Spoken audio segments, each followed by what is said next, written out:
Bagong taon, bagong bahay mga picture home buyers and kabahay. Of course, bagong update. Site update tayo today dito sa Pacific Town Naik, dito sa Barangay Halang, Naik, Cavite. So ipapakita namin sa inyo today yung drone shot, construction status dito sa Pacific Town Naik.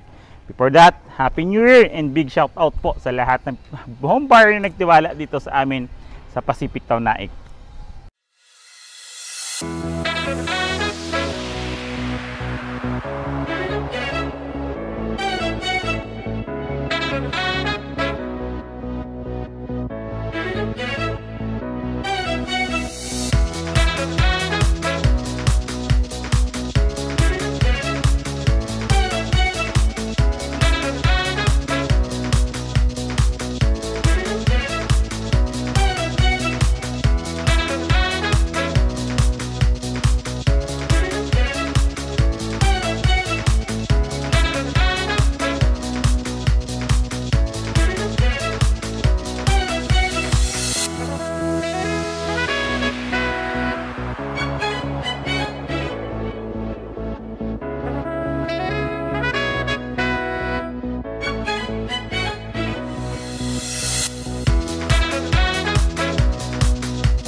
Hello again mga picture buyers ng kabahay. Again, this is Randy Salvador. Of course, my missis si Julian Salvador.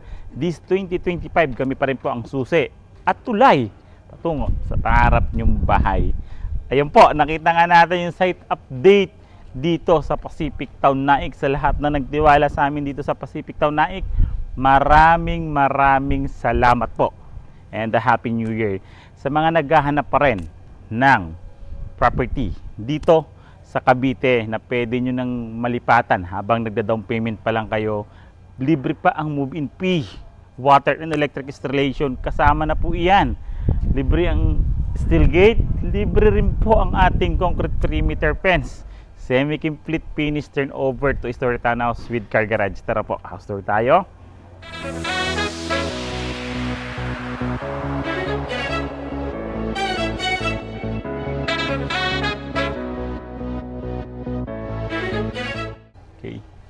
And alam nyo po ba kasi mga picture yung bar, 6,000 lang ang monthly down payment nito. Hindi nyo pa tapos ang down payment, pwede na kayong makalipat. Sa mga nangungupahan, perfect po ito kasi pwede na kayong makalipat habang nagda-down payment nga kayo. Hindi na magsasabay pa ang monthly nyo sa rent nyo and sa monthly down payment dito kay Pacific Town. Tara po, pasukin natin.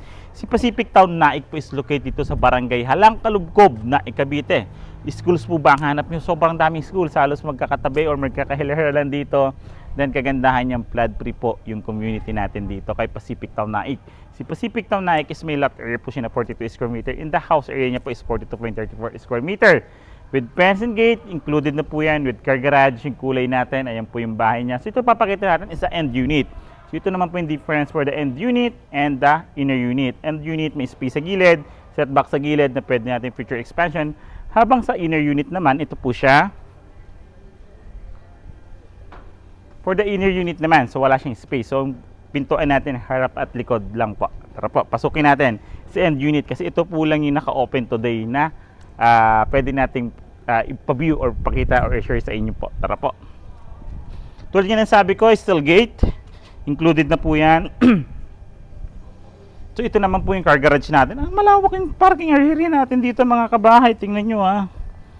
1, 2, 3, 4, 5 hakbang po yan. So kasya po yung sasakyan nyo dito mga MPV, sedan type na sasakyan, kasya po yan. For the inner unit hanggang dito sa space na to.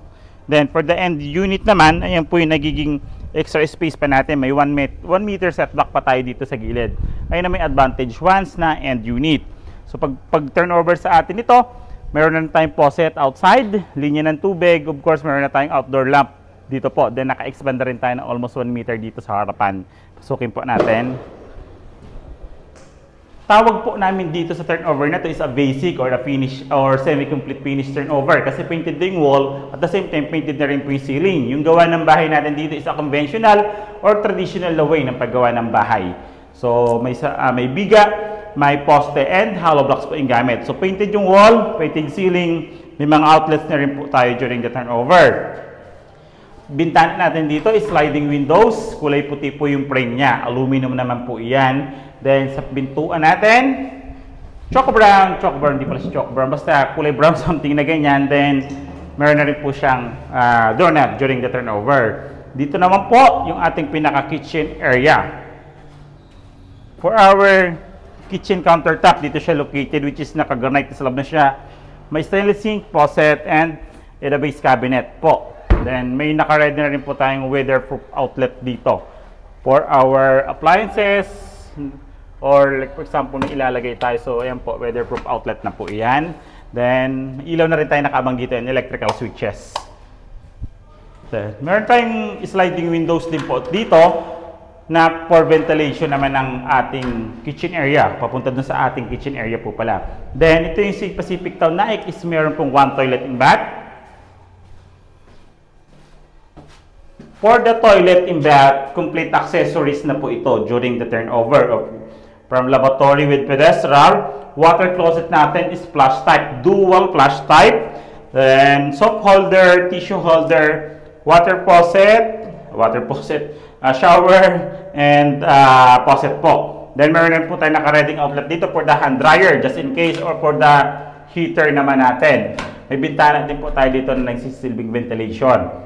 Then, pintuan natin is plastic PVC, hamba natin is plastic PVC din po. Then dito naman po, sa hagdanan natin, kung makikita yung hagdanan natin, walang alog, matibay. Tubular po iyan, pero yung ibabaw niya is wooden para magsilbing design. At mas ganda, tingnan natin elegante, naka-uniform siya sa kulay ng mga hamba natin. Uniform siya sa hamba and sa railings natin. Dito naman sa pinaka-footsteps natin sa hagdanan natin, ito yung naging special naman dito kay Pacific Town Naik and Pacific Town Kabuko. Hindi siya diretsong hagdanan kasi meron pa tayong 2 steps na magsisilbing parang landing area pa natin, di ba? So naka-vinyl na rin po siya and meron na rin po siyang anti-slip features po para for the safety po ng ating mga kabahay. Tara po, akitin natin.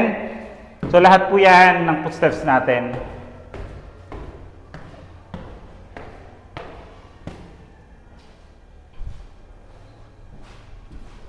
So, andito po tayo ngayon sa second floor. Second floor natin, provision siya for 2 bedrooms and 1 study room or office. So, pwede po yan. Kasi may space pa tayo doon. Ayun yung pinagkaiba nito sa phase 1, phase 2, phase 3, and phase 4. May space pa siya doon sa kabila. So, provision po siya for 2 bedrooms, 1 study room po. Then, outlets natin included na yan. Kung magpa-partition tayo dito, may mga outlets na nakaabang. Ceiling natin, of course, may naka-ready na ceiling natin, finish na din po siya. Then, 3 bintana dito sa taas, sa second floor. Electrical switches, yan po. Kasama na rin to during the turnover. And, dito po, yung study room natin.